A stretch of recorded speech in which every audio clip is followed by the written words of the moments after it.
ಕೊಡಗು ಜಿಲ್ಲೆಯಲ್ಲಿ ಮಾನವ ಮತ್ತು ಆನೆಯ ಸಂಘರ್ಷ ಹೆಚ್ಚಾಗುತ್ತಲೇ ಇದೆ. ಹೀಗಾಗಿ ಅಲ್ಲಿನ ಸ್ಥಳೀಯ ಜನರು ಸಾಕಷ್ಟು ಆತಂಕಕ್ಕೂ ಕೂಡ ಒಳಗಾಗಿದ್ದಾರೆ. ರಾತ್ರಿ ಹಗಲು ಎನ್ನದೆ ಆನೆಗಳು ಹಿಂಡು ಹಿಂಡಾಗಿ ಕಾಣಿಸಿಕೊಳ್ತಾ ಇದ್ದು, ಹೀಗಾಗಿ ರಾಜ್ಯ ಸರ್ಕಾರ ಗಂಧದ ಗುಡಿ ಸಿನಿಮಾ ಮಾದರಿಯಲ್ಲೇ ಕೊಡಗಿನಲ್ಲಿ ಆನೆಗಳ ಅಭಯಾರಣ್ಯ ಮಾಡಲು ಸಿದ್ಧತೆಯನ್ನ ಮಾಡಿಕೊಳ್ತಾ ಇದೆ. ಈ ಕುರಿತ ಡೀಟೇಲ್ಸ್ ಇಲ್ಲಿದೆ ನೋಡಿ.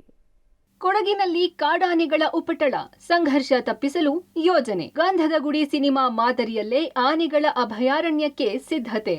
12,000 ಹೆಕ್ಟೇರ್ ಪ್ರದೇಶದಲ್ಲಿ 200 ಆನೆಗಳಿಗೆ ಸಾಫ್ಟ್ ಏರಿಯಾ.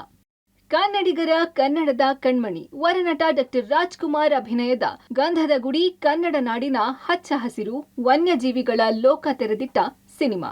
ಅರಣ್ಯ ಹಾಗೂ ವನ್ಯಜೀವಿಗಳ ಸಂರಕ್ಷಣೆ ಕುರಿತು ದೇಶದಲ್ಲೇ ಬಂದ ಮೊದಲ ಚಿತ್ರ ಗಂಧದ ಗುಡಿ. ಇದೇ ಸಿನಿಮಾದಲ್ಲಿ ಕಾಡಾನೆಗಳಿಗೆ ವಿಶೇಷವಾಗಿ ಅಭಯಾರಣ್ಯ ಮಾಡಿದ್ದ ದೃಶ್ಯಗಳು ಕನ್ನಡಿಗರ ಕಣ್ಣಿಗೆ ಇಂದಿಗೂ ಕಟ್ಟಿದಂತಿದೆ. ಇದೀಗ ಅಂಥದ್ದೇ ಪ್ಲಾನ್ ಮಾಡಿಕೊಂಡಿರುವ ರಾಜ್ಯ ಸರ್ಕಾರ ಕಾಡಿನಿಂದ ಬಂದು ನಾಡಿನಲ್ಲೇ ಬೀಡು ಬಿಟ್ಟಿರುವ ನೂರಾರು ಕಾಡಾನೆಗಳನ್ನು ಮತ್ತೆ ಕಾಡಿಗೆ ಸ್ಥಳಾಂತರ ಮಾಡಲು ಮುಂದಾಗಿದೆ. ಕೊಡಗು ಜಿಲ್ಲೆಯಲ್ಲಿ ಮಾನವ ಜೀವಕ್ಕೆ ಅಪಾಯಕಾರಿಯಾಗಿರುವ ಕಾಡಾನೆಗಳಿಗೆ ಸಾಫ್ಟ್ ಏರಿಯಾ ಯೋಜನೆ ಮೂಲಕ ಸಮಸ್ಯೆ ಪರಿಹಾರ ಕಂಡುಕೊಳ್ಳಲು ಸರ್ಕಾರ ಮುಂದಾಗಿದೆ. ಇದರಂತೆ 2,000 ಹೆಕ್ಟೇರ್ ಪ್ರದೇಶವನ್ನು ಗುರುತಿಸಿ ಗ್ರಾಮಕ್ಕೆ ಲಗ್ಗೆ ಇಡುವ ಆನೆಗಳು ಹೊರಬರಲಾರದಂತೆ ಕ್ರಮ ಕೈಗೊಳ್ಳಲು ಸಿದ್ಧತೆ ನಡೆಸಲಾಗುತ್ತಿದೆ. ಬೆಳೆ ನಷ್ಟ ಮತ್ತು ಜೀವಹಾನಿಗೆ ಕಾರಣವಾಗುತ್ತಿರುವ ಕಾಡಾನೆಗಳನ್ನು ಗುರುತಿಸಿ ಸಾಫ್ಟ್ ಏರಿಯಾ ರಿಲೀಸ್ ಪುನರ್ವಸತಿ ಕೇಂದ್ರ ಸ್ಥಾಪನೆಗೆ 2,000 ಹೆಕ್ಟೇರ್ ಪ್ರದೇಶವನ್ನು ಗುರುತಿಸೋಕೆ ರಾಜ್ಯ ಸರ್ಕಾರ ಅನುಮೋದನೆ ನೀಡಿದೆ. ಗ್ರಾಮಗಳಲ್ಲಿ ಬೀಡು ಬಿಟ್ಟಿರುವ ಸುಮಾರು 200 ಆನೆಗಳಿಗೆ ಆಶ್ರಯ ಕಲ್ಪಿಸುವ ನಿರೀಕ್ಷೆ ಇದೆ.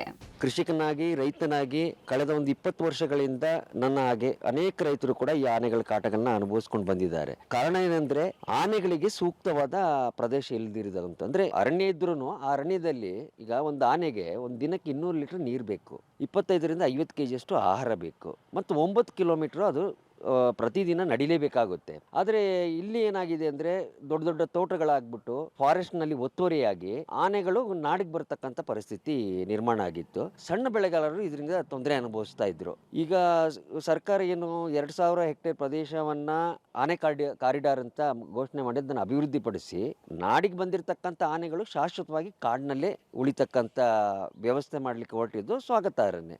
ಕಳೆದ 3 ದಶಕಗಳಿಂದ ಕೊಡಗು ಜಿಲ್ಲಾದ್ಯಂತ ಕಾಡಾನೆಗಳ ಉಪಟಳ ಮಿತಿ ಮೀರಿದೆ. ಕಾಡಾನೆಗಳ ನಿಯಂತ್ರಣಕ್ಕಾಗಿ ಜನವರಿ ತಿಂಗಳಲ್ಲಿ ಸಿಎಂ ಸಿದ್ದರಾಮಯ್ಯ, ಅರಣ್ಯ ಸಚಿವ ಈಶ್ವರ್ ಖಂಡ್ರೆ, ಅರಣ್ಯ ಇಲಾಖಾ ಅಧಿಕಾರಿಗಳು ಹಾಗೂ ಶಾಸಕ ಎಎಸ್ ಪೊನ್ನಣ್ಣ ಉಪಸ್ಥಿತಿಯಲ್ಲಿ ವನ್ಯಜೀವಿ ಮಂಡಳಿ ಸಭೆ ನಡೆಯಿತು. ಈ ವೇಳೆ ಉಪಟಳ ನೀಡುವ ಕಾಡಾನೆಗಳನ್ನು ಸ್ಥಳಾಂತರಿಸುವ ಸಾಫ್ಟ್ ರಿಲೀಸ್ ಏರಿಯಾಗೆ ಅಗತ್ಯವಾದ ಜಾಗವನ್ನು ಗುರುತಿಸೋಕೆ ಸರ್ಕಾರ ಸಮ್ಮತಿ ನೀಡಿತ್ತು. ಅದರಂತೆ ಜಾಗ ಗುರುತಿಸಲು ಮುಂದಾಗಿದೆ.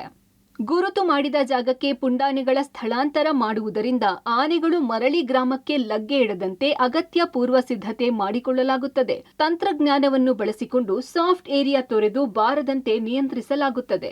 ಸುಮಾರು 2,000 ಹೆಕ್ಟೇರ್ ಜಾಗವನ್ನ ವಿರಾಜಪೇಟೆ ಭಾಗದಲ್ಲಿ ಸಾಫ್ಟ್ ರಿಲೀಸ್ ಏರಿಯಾ ಅಂತಂದ್ರೆ ಈ ಆನೆಗಳು ಏನಿದೆ ಸುಮಾರು 180 ಆನೆಗಳು ಇವತ್ತು ಇಲ್ಲಿದೆ. ಸೊ ಅದರಿಂದ ಅದನ್ನ ನಾವು ಪುನರ್ವಸತಿ ಮಾಡತಕ್ಕಂಥದ್ದು ಕಾಡುಗಳಲ್ಲ ಅಥವಾ ಅಟ್ಟತಕ್ಕಂಥದ್ದಲ್ಲ, ಅದನ್ನ ಸೆರೆ ಹಿಡಿದು ಒಂದು ಆನೆ ಶಿಬಿರಕ್ಕೆ ಹಾಕಬೇಕು ಅಂತ ಹೇಳ್ತಕ್ಕಂತ ವಿಚಾರವನ್ನ ಅವರು ಚರ್ಚೆ ಮಾಡಿದ್ದಾರೆ. ಅಥವಾ ಅದನ್ನ ಒಂದು ಸಾಫ್ಟ್ ರಿಲೀಸ್ ಏರಿಯಾ ಅಂತ ಮಾಡಿ ಬೇಲಿಗಳನ್ನ ಹಾಕಿ ಹೊರಗಡೆ ಬರದೇ ಇರತಕ್ಕಂತ ರೀತಿಯಲ್ಲಿ ಮಾಡಬೇಕು ಅಂತಕ್ಕಂಥ ಒಂದು ಚರ್ಚೆನ ಮಾಡಿ ಅದರಲ್ಲಿ ಯಶಸ್ವಿ ಕೂಡ ಆಗಿದ್ದಾರೆ.